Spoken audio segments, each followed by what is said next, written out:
அல்லாஹு அல்லாஹு அல்லாஹு அல்லாஹ். லா தஹ்சன் அப்படிங்கிற தொடருடைய ஒரு அமர்வு தான் இது. சரியா? கவலைப்படாதீர்கள். ஒரு மனிதனுடைய வாழ்க்கையில கவலை தான் அவனை பின்னாடி தள்ளக்கூடிய ஒன்று.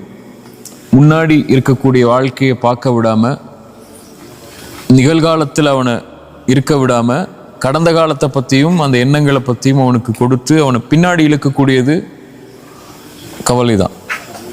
ரசூலுல்லாஹி ஸல்லல்லாஹு அலைஹி வஸல்லமுடைய ஹதீஸ்கள் அடிப்படையில் இமாம்கள் விளக்கம் சொல்லும்போது, கவலை ஷைத்தானுடைய ஒரு பெரிய ஆயுதம். அதை ஒரு முஃமினுக்கு ஒரு ஷைத்தான் கொடுக்க ஆரம்பிச்சிட்டான்னு சொன்னால், அதை ஏற்றுக்கொள்ள ஆரம்பிச்சிட்டான்னா அந்த முஃமின் ஒன்று அல்லாஹ்வை மறப்பான், அல்லது அவனுடைய வாழ்க்கையுடைய நோக்கத்தை மறந்து அவன் பயணிக்க ஆரம்பிப்பான். அதனால தான் அல்லாஹ் ரப்புல் ஆலமீன் அலா இன்ன அவுலியா அல்லாஹ் லா ஹவுஃபுன் அலைஹிம் வலா ஹும் யஹ்ஸனூன், இறை நம்பிக்கை கொண்டவர்கள் எதற்கும் பயப்பட மாட்டார்கள், வலா யஹ்ஸனூன், கவலை கொள்ள மாட்டார்கள். முஃமினானவன் கவலை என்பது அவனுடைய வாழ்க்கையில் வராத அளவுக்கு என்னென்ன செய்யணுமோ அதை எடுத்துக்கொண்டே இருப்பான். அது வராமல் இருக்காது. இயற்கையான ஒரு மனிதனுக்கு கவலைகளும் சோகமான நிகழ்வுகளும், அவன் தன்னை தனிமைப்படுத்தக்கூடிய நிகழ்வுகளோ அல்லது தன்னை தாழ்த்தி இருக்கக்கூடிய நிகழ்வுகளோ நடக்கும். ஒரு நாள் எல்லாருடைய வாழ்க்கையுமே இருட்டாகும். ஒரு நாள் எல்லாருமே கைவிடப்பட்டதா உணர்வோம். எதுக்கு இந்த வாழ்க்கைங்கிற ஒரு விரக்தி எல்லாருடைய வாழ்க்கையிலும் ஏதாவது ஒரு நாளில் ஏற்படும். அது ஷைத்தான்கிட்ட இருந்து வரும், அல்லது அவனுடைய செயல்களுடைய காரணமாக கூட வரும். அந்த நேரத்தில் ஒரு முஃமின் எப்படி நடந்து கொள்ளும் தான் இறைமார்க்கம் நமக்கு அறிவுரை சொல்லி கொண்டே இருக்கும். அப்படி ஒரு விஷயம்தான் ஒரு முஃமினுடைய வாழ்க்கையில கவலை அடையக்கூடிய செயல் அவனுக்கு ஏற்படுத்தக்கூடியதுல அவதூறுகள். ஒரு மனிதன் தான் செய்த குற்றத்தை பற்றியோ அல்லது செய்யாத குற்றத்தை பற்றியோ பிற மனிதர்கள் பேசும்போதோ அல்லது செய்யாத குற்றத்தை அவன் மீது அவதூறா சொல்லும் போதோ ஒரு மனிதன் கவலை அடைந்து தன்னை இறுக்கிக் கொள்கிறான். சரியா? அல்லாஹ் ரப்புல் ஆலமீன் குர்ஆன்ல குறைஷிகள் காஃபிர்கள் ரசூலுல்லாஹி ஸல்லல்லாஹு அலைஹி வஸல்லம் அவதூறு சொல்லும் போது அவர்கள் கவலை அடைந்தாங்க. ஃபலா யஹ்ஸுனுக கவுலுஹும், அல்லாஹ்வுடைய தூதருக்கு சொன்னா, அவர்களுடைய வார்த்தைகள் நபியை உங்களுக்கு கவலை அடைய செய்ய வேணாம். நான் அறிந்தவன் வெளிப்படையானவை, மறைமுகமானவை என்னன்னு சொல்லி நீங்க அதை குறித்து கவலை அடையாதீர்கள் சொல்லி அல்லாஹ் ரப்புல் ஆலமீன் அல்லாஹ்வுடைய தூதருக்கே அறிவுரை சொல்லும் போது, மனிதர்களாகிய நாம் அல்லது சாதாரண மனிதர்களாகிய நமக்கும் இது மாதிரி நிகழ்வுகள் நம்முடைய வாழ்க்கையில நடக்கும். சரியா? அந்த நேரத்தில் எப்படி நடந்து கொள்ளணுங்கிற விஷயத்தை குறித்து தான் இந்த சின்ன கொஞ்ச நேரம் தான். ரசூலுல்லாஹி ஸல்லல்லாஹு அலைஹி வஸல்லம் சொன்னாங்க, மனிதர்களில் சிறந்தவன் அல்லது முஃமின்களில் சிறந்தவர் யாருன்னா, மனிதர்களோட கலக்காம எந்த சோதனைகளுமே அனுபவிக்காம இருக்கிறவரை விட மனிதர்களோட கலந்து மனிதனோட இயல்பான சுபாகங்கள் எல்லாவற்றையும் அறிந்து கொண்டு தெரிந்து கொண்டு அவர்களோடு சேர்ந்து வாழ்ந்து கொண்டு அதில் அல்லாஹ்வை பயந்து அதில் வரக்கூடிய சோதனைகளை பொறுமையோடு சகித்து கொள்பவர் தான் ஒரு சிறந்த முஃமின் ஸல்லல்லாஹு அலைஹி வஸல்லம் சொன்னாங்க. எனக்கு எதுவுமே அவதூறு வரக்கூடாது, இந்த மக்கள் யாருமே தப்பா பேசக்கூடாது, மக்கள் என்கிட்ட எல்லாருமே நல்லதா மட்டும் தான் நடக்கணும், நல்ல விஷயங்கள் மட்டும் தான் என் காதில் விழணும், நான் யாரோடையுமே கலக்க மாட்டேன், அதனால எதுவுமே எனக்கு தேவையில்லைன்னு சொல்லி ஓரத்தில் ஒதுங்கி உட்கார்றதை விட இயல்பான மனிதனுடைய சுபாகங்கள் கொடூரமான சுபாகங்கள் இருக்கும். எந்த ஒரு மனிதனும், பெரும்பான்மையான மனிதர்கள் நல்லவை விரும்ப மாட்டாங்க. இன்னொரு மனிதரை பற்றி நல்லதை பேசுறதை விரும்ப மாட்டாங்க. இன்னொரு மனிதர் உயர்றதை விரும்ப மாட்டாங்க. இன்னொரு மனிதர் கண்ணியமா இருக்கிறத விரும்ப மாட்டாங்க. அல்லது அவருக்கு இல்லாத ஒன்று அவருக்கு இருக்கும்போது அவர் மேல் அவர் பொறாமை கொள்வார், வெறுப்பு கொள்வார். இது மாதிரி பல சுபாவங்கள் மனிதர்களுக்கு இருக்கு. இந்த மனிதர்களோடு வாழ்ந்து கொண்டு அவர்களிடமிருந்து வரக்கூடிய சோதனையை அல்லாஹ்விற்காக யார் பொறுத்து கொண்டிருப்பாரோ அவர்தான் சிறந்த முஃமின்னு ரசூலுல்லாஹி ஸல்லல்லாஹு அலைஹி வஸல்லம் நமக்கு எடுத்து சொன்னாங்க. ரசூலுல்லாஹி ஸல்லல்லாஹு அலைஹி வஸல்லமுடைய தோழர் அபூ தர்தா ரலியல்லாஹு அன்ஹு அவர்களிடத்துல ஒரு மனிதர் சொல்றாரு, அபூ தர்தா, நான் மனிதர்களோடு இருக்கிற சில நேரம் முள்ளா இருக்கு, முள்ளில்லாத பூக்களை போன்று என்னுடைய வாழ்க்கை இருக்கு. அவர்களோடு இருக்கும்போது சில நேரம் முள் மட்டும்தான் இருக்கு, பூவே இல்லை. என்ன சொல்ல வர்றாங்க? சில நேரம் நல்லா இருக்கு மனிதர்களோட வாழும்போது, சில நேரம் ஏண்டா வாழ்றோம்னு தோணுது. மேலும் சொன்னாங்க, அவர்களிடத்தில் நல்ல முறையில் நடந்து கொண்டால் நல்லா நடந்துக்கிறாங்க, நடக்கலன்னு சொன்னா அவ்வளவுதான், நீ இல்லாமே ஆகிறன்னு கூட நினைக்கிறாங்க. நல்லா நடந்தா நடப்பேன், நல்லா நடக்கலையா அவ்வளவுதான், இருக்கக்கூடாது அப்படிங்கிற சுபாவங்களை கூட மனிதர்களிடத்துல நான் பார்க்கிறேன். என்ன சொல்ல வர்றாங்க? மனிதர்கள் என் மேல கற்களையும் முற்களையும் கொண்டு தாக்கிக்கிட்டே இருக்கிறாங்க. எப்படி நடந்து கொள்ளணும்னு கேட்குறாங்க. அபூதர்தா சொன்னாங்க, அவங்களிடத்தில் உன்னுடைய மானத்தை கடன் கொடுத்து விடு, அது உனக்கு வறுமையின் நாளில் உதவி செய்யும். நாங்க புரியுதா? தமிழ் சுத்த தமிழா இருக்கு, நிறைய பேர் புரியாது. அதாவது உன்னுடைய மானத்தை அவங்களிடத்துல கொடுத்துரு, அவங்க பேசட்டும். உன்னை பத்தி என்ன வேணாலும் அவங்க பேசட்டும், உன்னை பத்தி என்ன வேணாலும் அவங்க சொல்லட்டும், அதை விட்டுரு. ஆனால் வறுமைன்னு ஒரு நாள் வரும், அந்த நாள்ல உனக்கு அது உதவி செய்யும். ரசூலுல்லாஹி ஸல்லல்லாஹு அலைஹி வஸல்லம் ஹதீஸ் அடிப்படையில் அவங்க சொன்னாங்க. இதே அபூதர்தா தான் இன்னொன்று சொன்னாங்க, மானம் என்பது அல்லாஹ்வுக்கு சம்பந்தப்பட்டது. ஒருவனை கண்ணியப்படுத்துறது யார்? நம்முடைய நம்பிக்கைப்படி அல்லாஹ். ஒருவனை இழிவுபடுத்துறது யார்? அல்லாஹ். அல்லாஹ்விடத்தில் ஒப்படைச்சது. உன்னை குறித்து ஒரு மனிதன் தவறாக பேசும்போதோ, உன்னை குறித்து ஒரு மனிதன் தீயதாக பேசும்போதோ, அல்லது உன்னோட ஒரு மனிதன் சண்டை போடும் போதோ, அல்லாஹ்விடத்தில் அதை ஒப்படைச்சிரு. ஒருவேளை அதில் உண்மை இருந்தால் அவர் பேசுவதில் அல்லாஹ்விடத்தில் நீ தௌபா செய்து கொள். தௌபா செய்து கொண்டு நீ பாவ மன்னிப்பு கேட்டதற்கு பிறகும் உன்னை பற்றி மனிதர்கள் தவறாக பேசினால் அது அல்லாஹ்விடம் இருந்து வரக்கூடிய சோதனை, அதில் பொறுமையாக இருந்தான். சுப்ஹானல்லாஹ், எவ்வளவு பெரிய அறிவுரை பாருங்க. ஒருவேளை நீ அவங்க உன் மேல அவதூறு சொல்லலை, ஆனா உனக்கு அது அவதூறா தோணுது, அல்லது உன் மேல தவறுதல் சொல்றது உனக்கு பிடிக்கல அப்படின்னா, உனக்கு அல்லாஹ் எச்சரிக்கிறான் அவர்கள் மூலமாக, நீ தனிமையில் உட்கார்ந்து அல்லாஹ்விடத்திலே தௌபா செய்து கொள். அதற்கு மேலும் உன் மானம் கண்ணியம் இழக்கப்பட்டால் அது அல்லாஹ்விடமிருந்து வரக்கூடிய சோதனை. பொறுமையோடு அல்லாஹ் அதிலிருந்து உனக்கு விடுதலை தருவான். அல்லது அல்லாஹ் உனக்கு அந்த இடத்தை விட்டு அந்தஸ்தை நீ விரும்பாத முறையில் அல்லாஹ் உன்னை உயர்த்துவான்னு சொன்னாங்க. இப்போ அபூதர்தாவுடைய இந்த ஹதீஸ் சொல்லக்கூடிய விஷயம் யாருடைய ஹதீஸ் அடிப்படையில் தான்? ரசூலுல்லாஹி ஸல்லல்லாஹு அலைஹி வஸல்லம் ஹதீஸ் அடிப்படையில் தான். யார்? மறுமையில் ஒரு மனிதன் நன்மைகளோடு பரம ஏழைன்னு ரசூலுல்லாஹி ஸல்லல்லாஹு அலைஹி வஸல்லம் கேட்கும்போது, ஒரு மனிதன் செல்வத்தோடு வசதியோடு இருப்பவன் பரம ஏழை இல்லை, அது இல்லாதவன் பரம ஏழை இல்லை. நாளைக்கு மறுமையில் ஒரு மனிதன் வருவான், அவன் மலைகளோட நன்மைகளை சுமந்து வருவான், ஆனால் அவனுக்கு பின்னாடி ஒரு கூட்டம் நிற்கும். அவங்க யார்? அவனை பற்றி புறம் பேசியிருப்பான், அவனுடைய மானத்தை பற்றி பேசியிருப்பான், அவன் மீது அவதூறு சொல்லியிருப்பான், அவனை பற்றி பின்னால் அவனுடைய மானத்தை பங்கப்படுத்தி இருப்பான், அவனுடைய கண்ணியத்திற்கு பங்கம் விளைத்திருப்பான். அதனால் அவனுடைய நன்மைகள் அவருக்கு பங்கு வைக்கப்பட்டு அவனிடத்தில் நன்மைகள் எதுவும் இல்லாத போது என்ன செய்யப்படும்? அவர்களுடைய பாவங்கள் அவன் மீது சுமத்தப்பட்டு நரகத்தில் அவன் தூக்கி வீசப்படுவான். நன்மைகளோடு வந்த அந்த மனிதன் நரகத்தில் தூக்கி வருபவன் தான் பரம ஏழை. அப்போ ஏழ்மை என்ற ஒரு நாள் வரும், நன்மைகள் தேவையான ஒரு நாள் வரும். அந்த நாளில் அவர்கள் உன்னை பற்றி உலகத்திலே பேசிய அந்த காரியங்கள், நீ மானத்தை அவர்களுக்கு கொடுத்துட்டல்ல கடனா, அவங்க பேசட்டும், அது உனக்கு அந்த நாளில் அது உதவி செய்யும்னு சொன்னாங்க. அதனாலதான் பிறரை பற்றி பேசும்போது நம்மளுடைய நாவுகளுக்கு அல்லாஹ்வுடைய அச்சத்தை கொடுக்கணும். சஹாபாக்கள் ஒருவர் சொன்னார், அவருடைய சஹாபியோடைய பேர் தெரியல, நீ யாரை பற்றியாவது பேச வேண்டும் என்றால் முதலாவது உன் தாய் தந்தையை பற்றி பேசு பிறரிடத்தில். ஏனென்றால் உன் நன்மை ஒருவருக்கு கொடுக்கப்படுவதற்கு தகுதி உள்ளதாக இருந்தால் அது ஒரு தாய் தந்தை தான். நீ ஒருத்தரை பத்தி பேசும்போது உன் நன்மையை கொடுக்குற, நீ செஞ்ச நன்மைகளை கொடுக்குற, நீ செஞ்ச துவாக்களை கொடுக்குற, நீ செஞ்ச தொழுகையை கொடுக்குற, உம்ராவை கொடுக்குற, ஹஜ்ஜை கொடுக்குற, செஞ்ச தான தர்மங்களை கொடுக்குற. அல்லாஹ் நீ பேசுனதுக்கு இது அப்படின்னு எடுக்க மாட்டான்.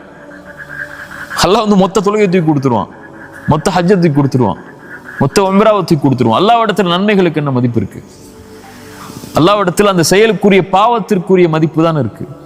எவ்வளவு நன்மை செஞ்சாலும் அல்லாஹ்வுக்கு என்ன கிடைக்க போகுது? இல்ல எதுவும். அல்லாஹ்வுக்கு தேவை அவனுடைய ஈடு கிடைக்கணும். அந்த ஈடுக்கு பகரமாக எதை வேண்டுமானாலும் அல்லாஹ் கொடுப்பான். அதுவும் மானம் என்பது அல்லாஹ்விடத்தில் பாதுகாக்கப்பட வேண்டிய ஒரு விஷயம்.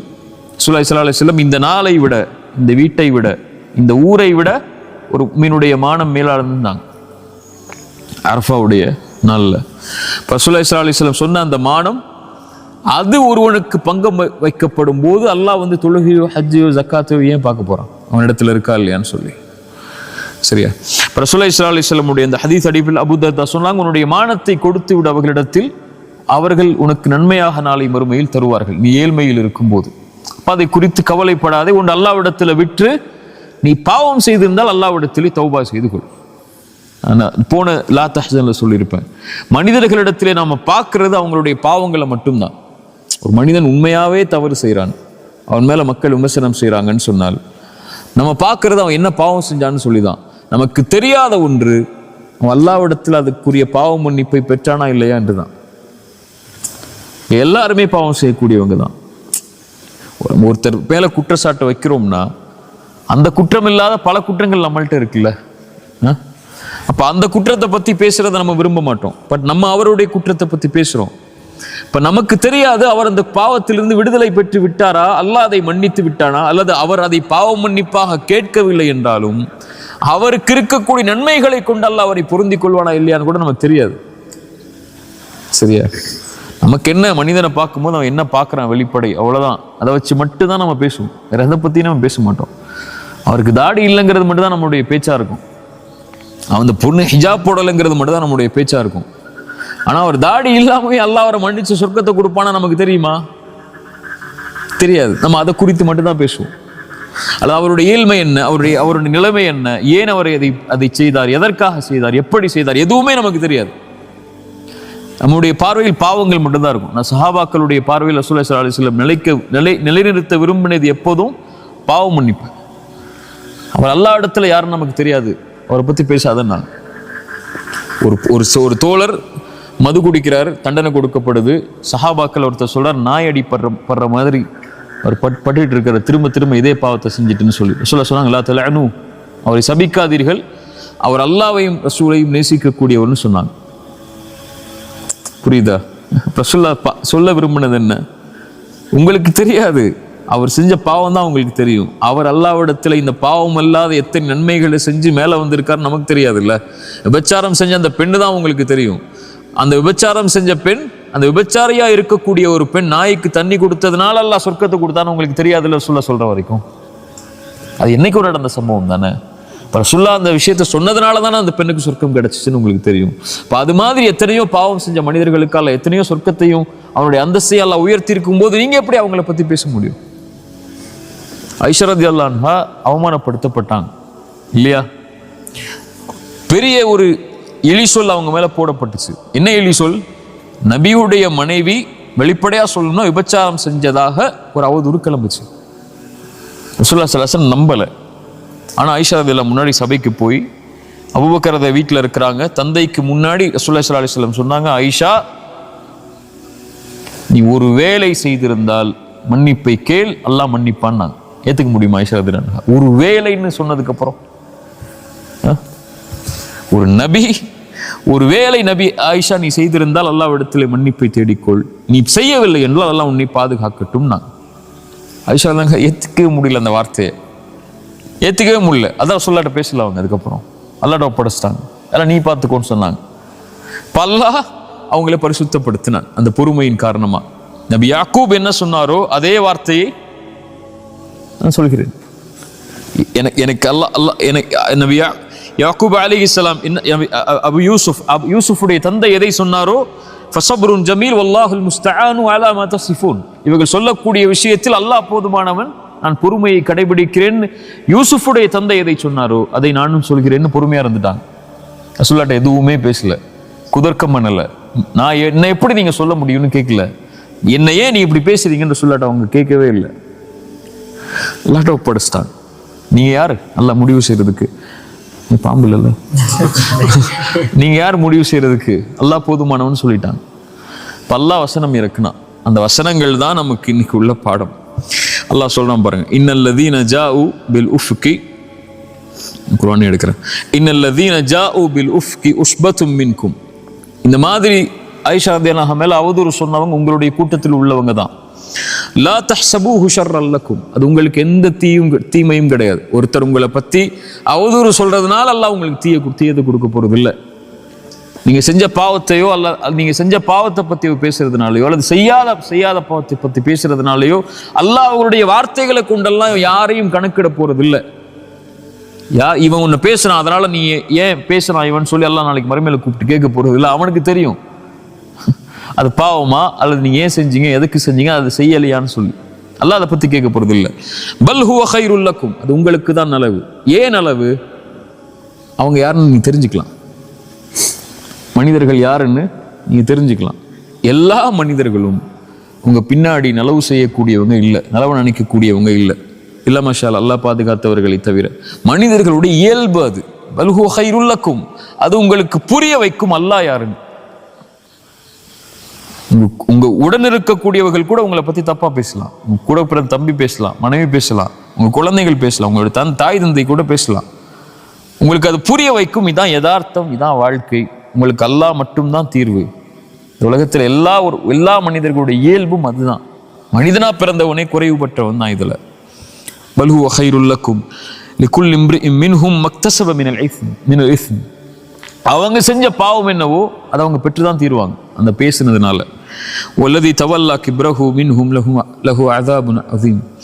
யார் இதில் பெரும்பான்மையாக பங்கு கொண்டாரோ அந்த விஷயத்துல, ஐஷாவோட கூடிய விஷயத்துல, அல்லாஹ் அவர்களுக்கு மகத்தான தண்டனையை கொடுப்பான். லவ்லா இது சமிஅதுமூஹு ظنல் முஃமினூன வல் முஃமினாத்து பிஅன்ஃபுஸிஹிம் கைரன்.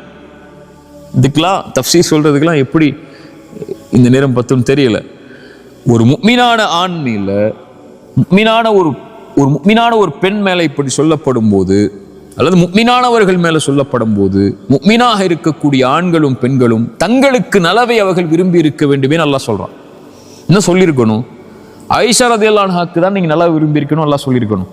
பிஅன்ஃபுஸிஹிம் கைரன், தங்களுக்கு அவர்கள் நலவை விரும்பி இருக்க வேண்டுமே என்று அல்லாஹ் ஏன் சொல்றான்? ஒரு முஃமின் தன்னை பற்றி பிறர் பேசுவதை விரும்பாத போது அதே தான் அவன் பிறருக்கும் விரும்புவான். புரியுதா? அதை நீங்க செஞ்சிருக்கணும்ல. என்ன செஞ்சிருக்கணும்? அல்லாஹ் அடுத்தடுத்த வசனங்களை சொல்றான். வலவுலா இது சமிஅதுமூஹு குல்தும் மா யகூனு லனா அன் நதகல்லம பிஹாதா. இதை குறித்து பேசுவதற்கு நமக்கு என்ன இருக்கு? நீங்க விலகி இருக்கணுமா இல்லையா? அவர் செஞ்ச பாவம் அல்லாஹ் இடத்துல, அல்லாஹ் அவரை பரிசுத்தப்படுத்தும் ரசூலுல்லாஹ் சொன்னதுக்கு அப்புறம் நம்ம எப்படி இதுல கலந்து கொள்ள முடியும்? நீங்க விலகி இருக்கணுமா இல்லையா? இத்தலக்கௌனஹு பிஅல்சினதிக்கும் வதகூலூன பிஅஃவாஹிக்கும் அஃப்வாஹிக்கும் மா லைஸ லக்கும் பிஹி இல்முன் வதஹ்சபூனஹு ஹய்யினன் வஹுவ இன்தல்லாஹி அஸீம். நாவுகள் வெளிதா உங்களுக்கு அதை பேசுது. ஒருத்தரை பத்தி பேசும்போது உங்களுடைய வாய்கள் வெளிப்படையாத சொல்ல ஆரம்பிக்குது. அதுக்குரிய எந்த அறிவும் இல்லாம, எந்த ஞானமும் இல்லாம, தஹ்சபூனஹு ஹய்யினன், ரொம்ப லேசா எடுத்துக்கிட்டீங்களா ஒருவரை பத்தி பேசுறத? வஹுவ இன்தல்லாஹி அஸீம், அல்லாஹ்விடத்தில் அது மகத்தானது. நான் எப்போ சொல்றதா, ஒருவர் செய்த பாவம் மன்னிப்புடைய அங்கீகாரம் அல்லாஹ்விடத்தில் கிடைச்சதுக்கு அப்புறம் அந்த பாவத்துக்காக அவர் யாராகுவார்? அல்லாஹ்விடத்தில் அங்கீகரிக்கப்பட்ட நேசராகுவார். பாவத்திலிருந்து விலகி அல்லாஹ்விடத்தில் தான் ஒப்படைச்சவர் யாராகுவார்? அவருடைய பாவம் மன்னிப்பு அவருக்கு கிடைக்குதா இல்லை நமக்கு தெரியாது. ஆனால் அவர் அதுல இருந்து விலகிறதுடைய காட்சிகள் நமக்கு தெரியும். அப்படி இருந்த பிறகும் நீங்கள் அவர்களை பற்றி பேசினால், மன் ஆதாலி வலியன் ஃபகத் ஆதன்துஹு பில் ஹர்ப், அல்லாஹ்வுடைய நேசருக்கு நோவினை செய்பவர் யாரோடு போர் செய்வார்? அல்லாஹ்வோடு. வதஹ்சபூனஹு ஹய்யினன், இறைநம்பிக்கை கொண்டு ஒரு முஃமினை பற்றி நீங்க பேசுறத சாதாரணமா எண்ணிக்கிட்டீங்களா? இல்ல. வஹுவ இன்தல்லாஹி அஸீம், அல்லாஹ்விடத்தில் அது மகத்தான காரியம். யஇதுகுமுல்லாஹ் அன் தஊது லிமிஸ்லிஹி அபதன் இன் குன்தும் முஃமினீன். அல்லாஹ் உங்களுக்கு எச்சரிக்கை செய்கிறான், நீங்கள் உண்மையாகவே முஃமின்களாக இருந்தால் இது போன்ற விஷயத்தில் ஒருபோதும் நெருங்காதீர்கள். ஒருபோதும், அபதன், ஒருபோதும் போயிடாதீங்கிறான். இதோ இட்டு அடுத்து பார்த்துக்கோங்கன்னு சொல்லு. அபதன், ஒருபோதும் இந்த காரியத்தில் ஈடுபடாதீங்க. எப்படி நீங்கள் உங்களுக்கு நலவை விரும்புவீர்களோ அது போல முஃமின்களுக்கும் நலவை விரும்புங்க.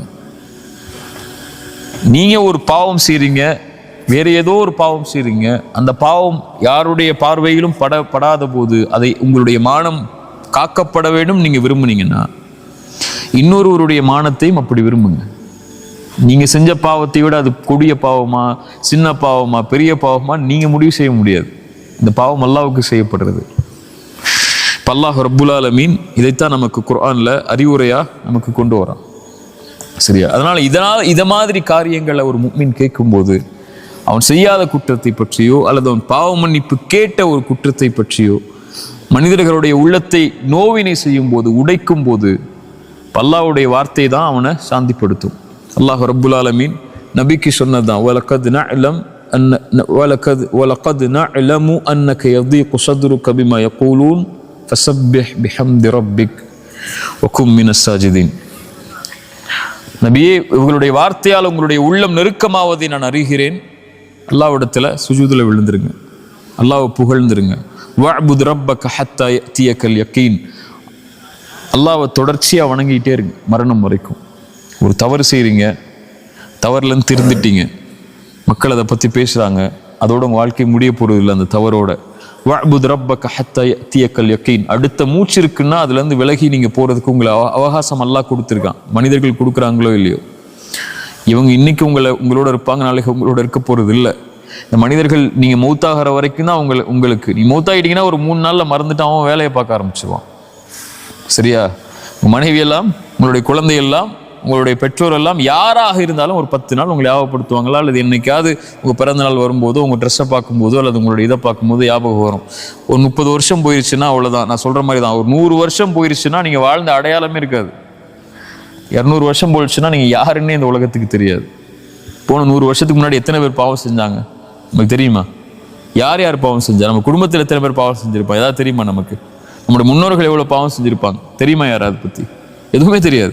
100 வருஷத்துக்கு அப்புறம் நம்மளை பற்றி பேசவே மாட்டாங்க. இங்கே 5 நிமிஷத்துக்கு அப்புறமே நம்மளை பற்றி பேச மாட்டாங்க. அவ்வளோ பிரச்சனை இருக்குது ஒவ்வொருத்தருக்கும். அதனால் நீங்கள் மற்றவர்கள் பேசுவதை குறித்து உங்களுடைய உள்ளத்தை நெருக்காதீங்க. அல்லாஹ்விட்ட ஒப்படைச்சிருங்க, அமைதியாக இருந்துருங்க. அல்லாஹ் உங்களை பாதுகாத்து கொண்டே இருப்பான் அவனிடத்தில் நீங்கள் போயிட்டீங்கன்னா. சரியா? இது மாதிரி காலம் உலகத்தில் எல்லாருக்கும் வரும். அந்த இருள் வாழ்க்கையில் என்னைக்காவது ஒரு நாள் சூழும். இந்த உலகம் நமக்கு புரிய ஆரம்பிக்கும், மனிதர்கள் புரிய ஆரம்பிப்பாங்க, மனிதர்களுடைய நடவடிக்கைகள் புரிய ஆரம்பிக்கும், மனிதர்களுடைய உண்மை முகங்கள் புரிய ஆரம்பிக்கும். மனிதன் பின்னாடி எப்படி நடந்துப்பான், முன்னாடி எப்படி நடந்துப்பான், அவனுடைய வார்த்தைகள் எப்படி இருக்கும், முன்னாடி பின்னாடி எப்படி இருக்கும், உங்களுக்கு நலவு விரும்புவானா இல்லையா, உங்க கண்ணியத்தை மனிதர்கள் பாதுகாப்பார்களா இல்லையா, இப்படி எல்லாமே உங்களுக்கு ஒரு நாள் புரிய வரும். இப்போ எல்லாமே கைவிடப்பட்டுட்டோங்கிற நிலைமைக்கு நீங்க யோசிக்க ஆரம்பிப்பீங்க. இப்படித்தான் இந்த வாழ்க்கை இருக்குமா, எதுக்கு இந்த வாழ்க்கை, எதுக்கு இந்த மனிதர்களுக்காக, இந்த மனிதர்களோட நான் வாழணுங்கிற ஒரு எண்ணம் கூட உங்களுக்கு ஏற்படும். அப்போ இந்த குர்ஆனுடைய வசனம் உங்களுடைய உள்ளங்கள்ல வரணும். வஹுவ மஅக்கும் ஐனமா குன்தும். எங்க நீங்க இருந்தாலும், எந்த சூழ்நிலையில் இருந்தாலும், எந்த மனிதர்கள் உங்களை கைவிட்டாலும், இந்த உலகமே உங்களை அங்கீகரிக்கவில்லை என்றாலும், அல்லாஹ் உங்களோடு தான், உங்களுடைய நிலைக்காகத்தான் அல்லாஹ் உங்களோட இருப்பான். வஹுவ மஅக்கும் ஐனமா குன்தும். எங்க இருந்தாலும், எந்த சூழ்நிலையில் இருந்தாலும் அல்லாஹ் வந்துரு யா அல்லான்னு கேட்டா போதும். யா அல்லாஹ் நான் இயலாதவன், என்னிடத்துல வந்துரு, உன்னிடத்துல வர ஆசைப்படுறேன் அப்படின்னு நீங்க சொல்லிட்டா போதும். என்னை தனிமையில் நினைவு கூர்ந்தால் அவர்களை நானும் தனிமையில் நினைவு கூறுகிறேன். அவ்வளவுதான். ரப்பே நான் உன்னை அழைக்கிறையா அல்லாஹ், உன்னிடத்துல வர்றையா அல்லான்னு சொல்லிட்டா போதும். நீங்க சொல்ல வேணாம், மனசில் நினைச்சா போதும், அல்லாஹ் உங்களை நினைவு கூர்ந்து விடுவான். அவ்வளவுதான். நீங்கள் ஒரு கூட்டத்தில் நினைவு கூர்ந்தால், நீங்கள் உங்களை விட கண்ணியமான ஒரு கூட்டத்தில் அல்லாஹ் உங்களை நினைவு கூறுவான். நீங்கள் நடந்து வந்தால் அல்லாஹ் விரைவாக உங்களை நோக்கி வருவான். அவ்வளவுதான். அல்லாஹ் நம்மளை அங்கீகரிச்சா போதும். இந்த உலகத்தில் யாருடைய அங்கீகாரமும் நிரந்தரம் அல்ல. இன்னைக்கு புகழக்கூடிய மனிதர்கள் நாளைக்கு இகழ்வாங்க, இன்னைக்கு இகழக்கூடிய மனிதர்கள் நாளைக்கு புகழ்வாங்க. இன்னைக்கு கெட்டவன் சொல்ற மனிதன் நாளைக்கு நல்லவன் சொல்லுவான், நாளைக்கு நல்லவன் சொல்லக்கூடிய மனிதன் அடுத்த நாள் கெட்டவன் சொல்லுவான். இதுக்கு பின்னாடியே நீங்க போய்கிட்டே இருந்தீங்கன்னா கடைசி வரைக்கும் வாழ்க்கை இவங்க பின்னாடி தான் இருக்கும். என்ன அல்லாஹ் அங்கீகரிச்சா போதும், அவனுடைய அங்கீகாரம் எனக்கு இருந்தால் போதும்னு என்னைக்கு நீங்க முடிவெடுக்கிறீங்களோ அன்னைக்கு தான் வாழவே ஆரம்பிப்பீங்க. அது வரைக்கும் மனிதர்களுக்காகத்தான் வாழ முடியும். அங்கீகாரம் அல்லாட்ட தான், அவன்கிட்ட தான் என்னுடைய வாழ்க்கைன்னு முடிவெடுத்து இதெல்லாம் தூக்கி எறிஞ்சிட்டு, ரப்பே நீ அங்கீகரிச்சுக்கோ, நான் தப்பு செஞ்சா உங்ககிட்ட வர்றேன், நீ மன்னிச்சிரு. அல்லது மனிதர்களுக்கு நான் தப்பு செஞ்சா நான் அவன்கிட்ட போய் மன்னிப்பு கேட்கிறேன், மன்னிச்சிருதான்னு சொல்றேன். அவ்வளவுதான் முடியும் என்னால. அவன் கல்பை தெரிஞ்சு என்னை மன்னிக்க வைக்க முடியாது. எல்லாம் நான் கேட்டேன், எல்லாம் மன்னிப்பு, மனம் திருந்தி அவர் இடத்துல மன்னிப்பு கேட்டேன், அவருக்கு நான் அநீதம் செய்திருந்தால், அல்லது நான் உங்ககிட்ட செஞ்சிருந்தால் நான் உன்கிட்ட மன்னிப்பு கேட்கிறேன். என்னை ஏற்றுக்கொள் எல்லாம் தான் சொல்றேன் நீங்க சொன்னா போதும். அல்லாஹ்வுடைய அங்கீகாரத்தை மட்டும் விரும்பி வாழ்க்கையில பயணித்தாலே லா தஹ்சன். இதுக்குரிய கவலைகள் எதற்கும் நமக்கு தேவையில்லை. ஜஸாக்குமுல்லாஹ் கைர், பாரக்கல்லாஹு ஃபீக்கும்.